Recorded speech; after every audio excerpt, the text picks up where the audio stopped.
à tous. Donc je me présente, Stéphane Croze, donc je suis prof ici. Et une de mes missions principales, c'est de coordonner et d'entraîner le collectif France Espoir Monotype.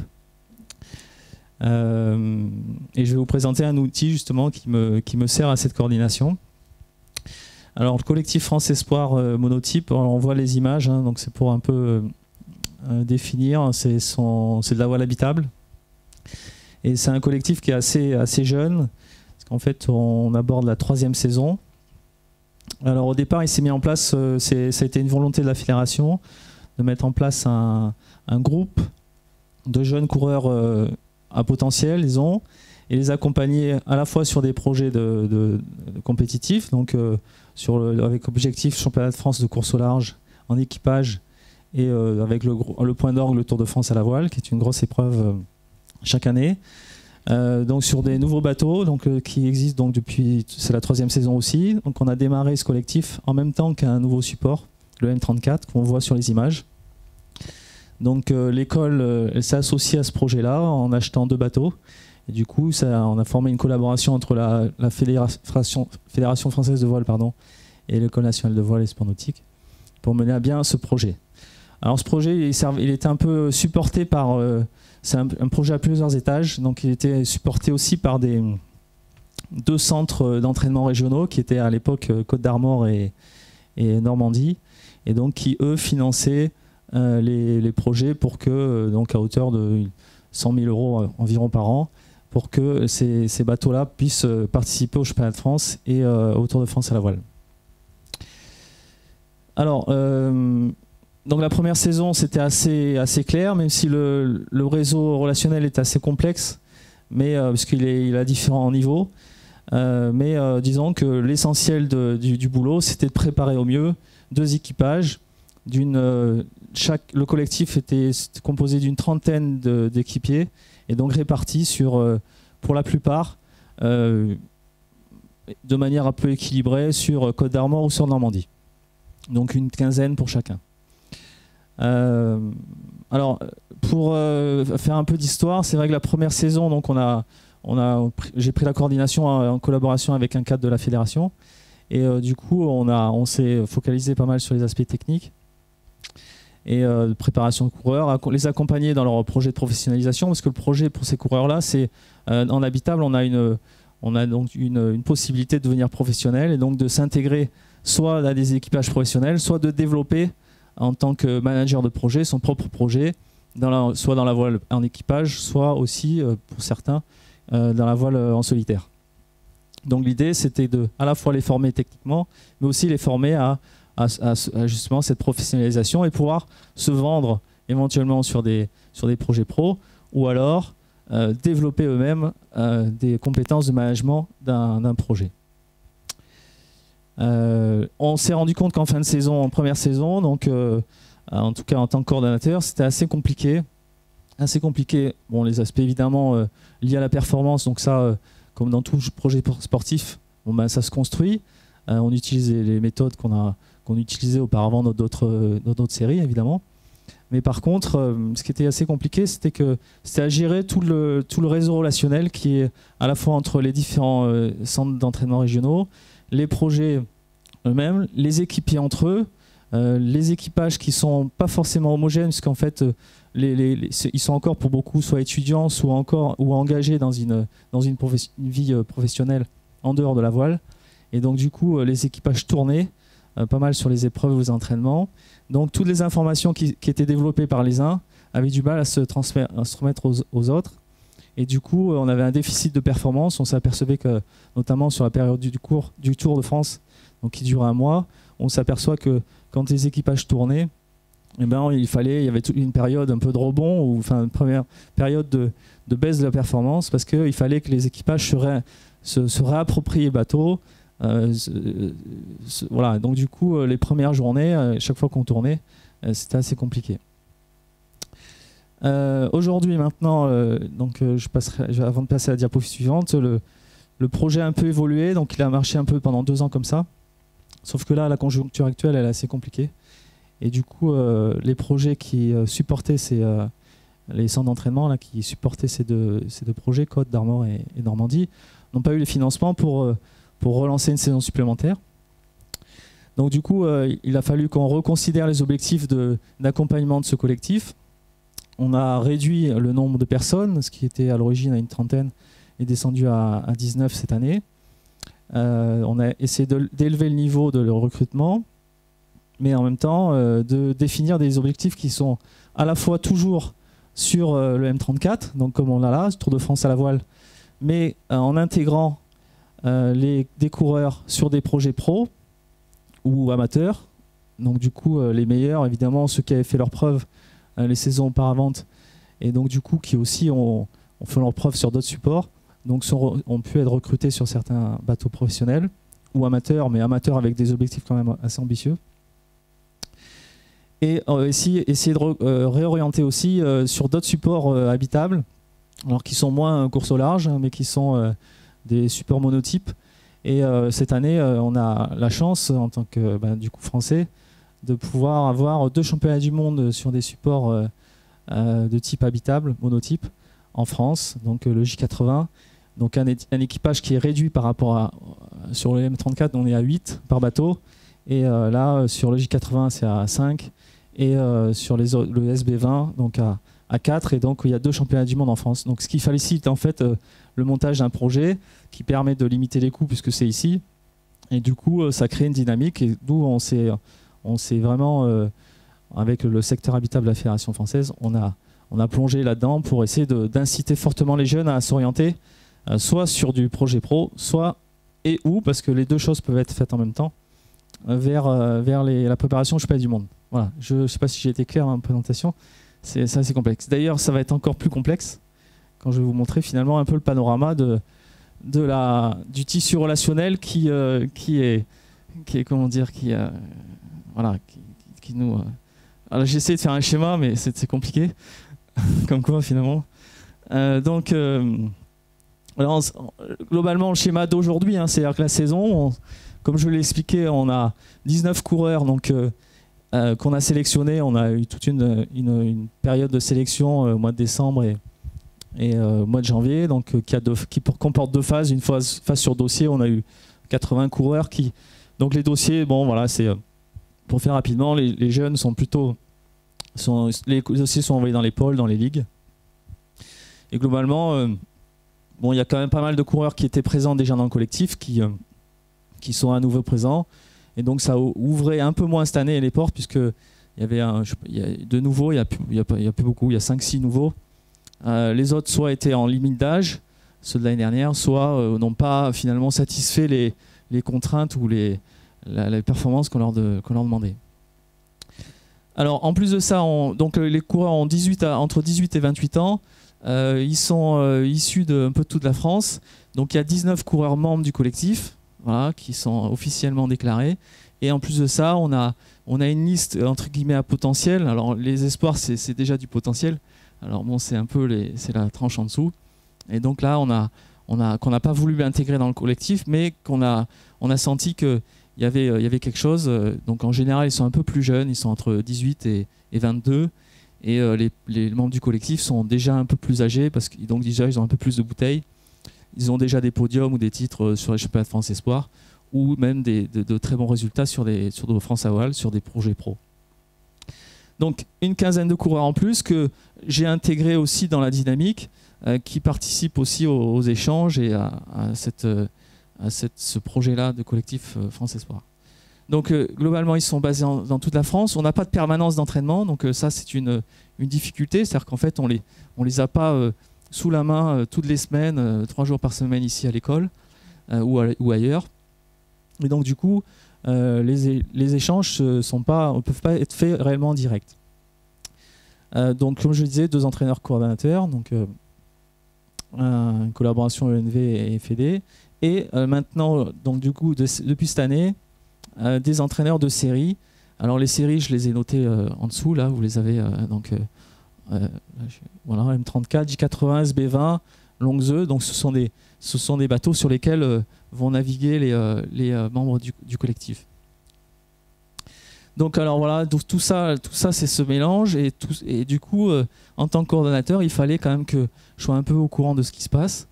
et que les informations s'échangent, qu'on puisse échanger entre les équipages, 10 minutes, échanger entre les équipages. Donc voilà, vous l'aurez compris assez vite, c'est assez complexe de gérer ça avec le téléphone, les mails, se rencontrer, voilà, c'est assez compliqué. Et donc du coup, il a fallu imaginer un système, enfin un outil qui me permettait de gérer cette complexité.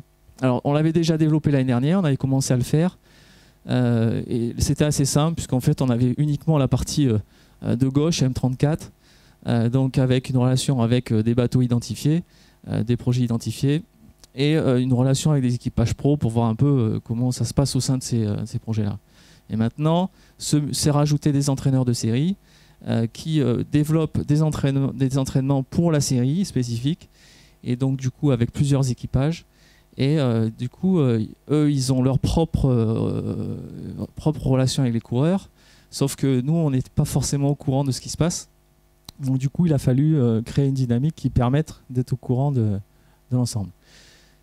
La spécificité, évidemment, d'un projet voile, c'est qu'on s'entraîne ensemble, mais on est concurrents. Donc il y a cette particularité. On doit s'échanger pendant les informations pendant qu'on est en entraînement. Mais par contre, c'est quand même concurrent. Donc il y a à la fois une gestion individualisée par chaque projet, donc ils gèrent un peu leur système comme ils veulent, et après il y a des choses qui s'échangent pas forcément entre les équipages. En tout cas, pour l'instant c'est le cas. La volonté des coureurs, ça a été, notamment pour les projets J80, ça a été bon voilà, on s'entraîne ensemble, mais par contre il y a des choses qui nous appartiennent et qu'on ne va pas partager. Alors, donc là, nous, dans ce contexte-là, il fallait bien qu'on puisse avoir, si on voulait accompagner les coureurs, tant sur leur programme, leur projet de performance, que de les former aussi vers la professionnalisation, il fallait bien qu'on imagine un système qui nous permette d'être au courant de ce qui se passe, et à tous les échelons. Donc c'est... alors, bon, pour la petite histoire, j'avais déjà développé dans le cadre de suivi de sportifs de haut niveau, de formation ici à l'école, une formation à distance, et donc j'avais utilisé des outils qui me permettaient de gérer ça, enfin la formation à distance. Et du coup, j'ai imaginé de récupérer cette plateforme de formation à distance et d'essayer de l'adapter pour qu'elle soit performante, pour m'aider justement à coordonner ce système assez complexe. Voilà. Donc l'outil numérique, que je vais utiliser, enfin je vais vous le présenter, mais les objectifs, c'était le cahier des charges, disons, ou les objectifs, je ne sais pas comment on peut le préciser, c'est-à-dire que j'avais une volonté que tout se rassemble dans un espace unique. Donc en fait, les coureurs, les entraîneurs, ils utilisaient un tas d'outils. Alors si on en connaît, un Dropbox, un Google Agenda, les mails, etc., un tas de choses. Et en fait, du coup, alors chacun utilisait un peu ses outils. Donc déjà, pour le partage de l'info, c'était pas simple. Et en plus de ça, c'était autant d'outils, il faut montrer ses papiers à chaque fois. Donc quand je veux rentrer dans un wiki, il y a un code d'accès, et quand je veux rentrer dans un autre, etc. Donc je voulais pas qu'on rentre dans une usine à gaz de mots de passe. Donc du coup, la plateforme Spirage, que je vais vous présenter rapidement après, mais me permettait de gérer dans un espace unique, d'avoir les outils qui me permettent justement de proposer des outils qui m'aident à la gestion du groupe. Donc un espace unique, surtout aussi un espace site internet. Les plateformes de formation, en fait, on atterrissait dans un environnement un petit peu qui s'est amélioré, mais que je trouvais pas super sexy. Donc voilà, je vais vous montrer un peu, mais avec des dossiers, tout ça. Et donc les coureurs, je les voyais mal arriver sur cet environnement-là et se dire, voilà, je trouvais que ça n'allait pas dans la culture, quoi. Donc un site internet qui permet du site internet le coureur du coup se retrouve dans ce site et surfe en fait dans les différents onglets. Centraliser, transmettre, partager l'information. Donc ça, vous l'aurez compris. Hein, donc là, quand nous, on est toutes les informations qui nous remontent, parce qu'il y a tout un système de notification dès lors qu'il y a une modification sur un tel ou tel dossier. Et donc, on reçoit par mail la notification. Organiser, conduire, animer. Bon, donc là, des outils nous permettent justement de pouvoir proposer des choses, de les organiser et du coup animer par le biais d'outils de type par exemple forum. Un élément aussi, on s'aperçoit que tout le monde a un petit peu ses connaissances, ses ressources qu'il utilise un peu dans son coin. Et du coup, là, que l'outil me permette aux coureurs de retrouver un certain nombre de ressources qu'on a développées chacun un peu dans notre côté et qui apportent alors par exemple, sur des effets de site, sur des 5 minutes. Okay. Donc voilà, bon, donc du coup, après quand on va surfer, on va voir ça. Donc collaborer, proposer des outils de gestion d'équipage. Donc maintenant, c'est un peu nouveau, c'est-à-dire qu'en fait, du coup, comme il y a plusieurs équipages qui sont managés par des membres du collectif, donc du coup, c'est leur permettre d'utiliser ces outils-là, d'avoir un espace à eux qui leur permettent de coordonner leur petite entreprise, c'est-à-dire leur équipage, au même titre qu'un peu sur le modèle un peu plus large, mais plus fin, disons, là, c'est à l'échelle de le collectif, et eux, ça serait à l'échelle de leur équipage de 5-6 personnes. Alors, quelque chose qui est fondamental, c'est la gestion des droits d'accès. Donc là, l'avantage, c'est qu'en fait, cette plateforme permet d'aller du tout public et vraiment de créer des secteurs du tout public jusqu'au grain le plus fin de privatisation. Donc du coup, quand on parle du collectif France Espoir Monotype, des informations générales, ça représente 60-70 personnes. Si on compte les coureurs, membres du collectif, les potentiels, l'encadrement, les intervenants et des gens qui sont aussi dans la boucle parce qu'ils appartiennent à un équipage qui est managé par un membre du collectif, mais qui ne sont pas eux-mêmes dans le collectif. Donc ça représente un certain nombre de personnes, et donc du coup, avec des accès qui sont plus ou moins privés. La problématique de la conservation du lien, c'est-à-dire qu'on s'est rendu compte que, notamment la première saison, c'est-à-dire que comme on s'est un peu dispatché, le lien avec ce collectif et le lien avec la coordination en général, si on ne conserve pas ce lien, on le perd. Et donc du coup, c'est de créer quelque chose qui soit dynamique, à distance, pour permettre de conserver du lien. Voilà. Donc on va rentrer dans le... On va essayer, j'espère que j'ai une connexion. Donc voilà l'outil. Donc je vais pas faire, on va faire une visite assez rapide, mais donc, histoire de proposer quelques outils. Donc vous voyez, on a une structure un peu site internet avec des onglets donc qui nous permettent de surfer. Ça c'est Spiral, hein, c'est une plateforme de formation développée par l'Université de Lyon qu'on utilise. En son centre, c'est le site, le site du collectif qui était développé par la Fédération française de voile, donc que j'ai inséré en page d'accueil de Spiral. Et donc j'agrège un certain nombre de plateformes qui sont WordPress, qui est un système de blog. Donc on a un blog du collectif qui me permet de faire que les coureurs puissent un peu valoriser leur projet. Par exemple, là je vous le montre. Plus valoriser leur projet. Disons qu'il y a les communiqués officiels de la fédération qui passent sur le site internet de la Fédé. Et par contre, il y a tout un peu la vie des résultats un peu personnels des coureurs ou des choses qui se passent. Et donc du coup, on fait un petit peu de com via ce blog. Donc ça, c'est une structure WordPress. Et ça a le lien vers des réseaux sociaux. Et voilà, donc du coup, ça permet de valoriser leur projet un peu. Du coup, ça participe à leur cause, quoi. Donc recherche partenaire, etc. D'autres outils, alors par exemple, donc il y a des outils, ce qu'on appelle le wiki, un peu sur le système, Wikipédia, donc qui est que vous connaissez tous. Hein, donc en fait, ça nous permet de. Alors si par exemple je prends tableau de réglage, voilà. Voilà, ok. Donc là, je montre mes papiers.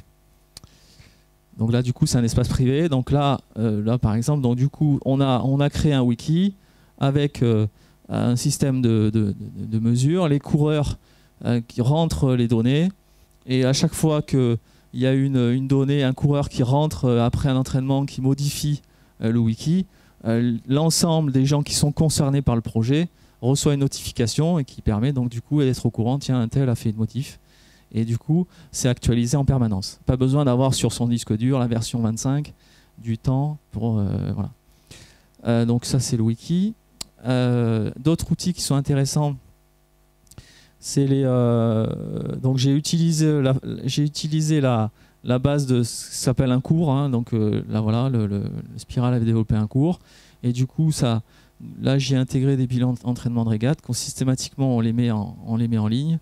Et on a, par exemple, je sais pas, je prends un bilan. Donc du coup, on a un référencement sur un type de sommaire. On les a en ligne.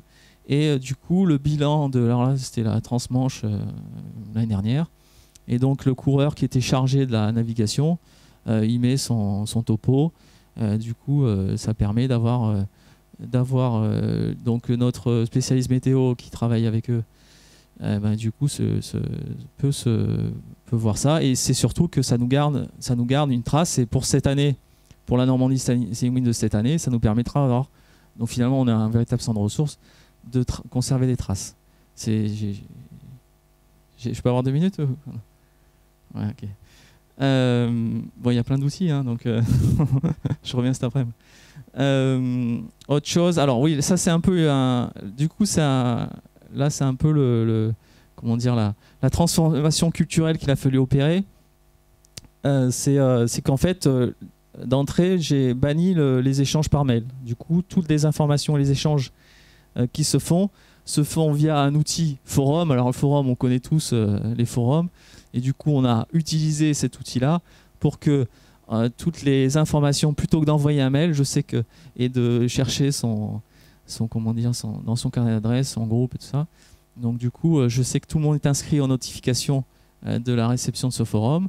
Et du coup, chacun recevra une alerte et une information, enfin, donc qui a eu une information nouvelle sur le forum, il pourra lire dans sa boîte mail l'information. Et l'idée, c'était que les mails se perdent un peu dans nos boîtes, que là, finalement, les échanges sur une information liée à tel ou tel projet ou telle chose soient conservés. Et donc, du coup, si on veut aller avoir un peu les échanges qui ont eu lieu sur telle ou telle chose l'année dernière, on peut les retrouver via le forum, c'est inscrit. Donc là, du coup, là, on a un forum général, mais chaque projet a son forum particulier d'échange. Donc là, du coup, pareil, avec un système de gestion de droit qui permet de sectoriser les trucs. Encore 30 secondes.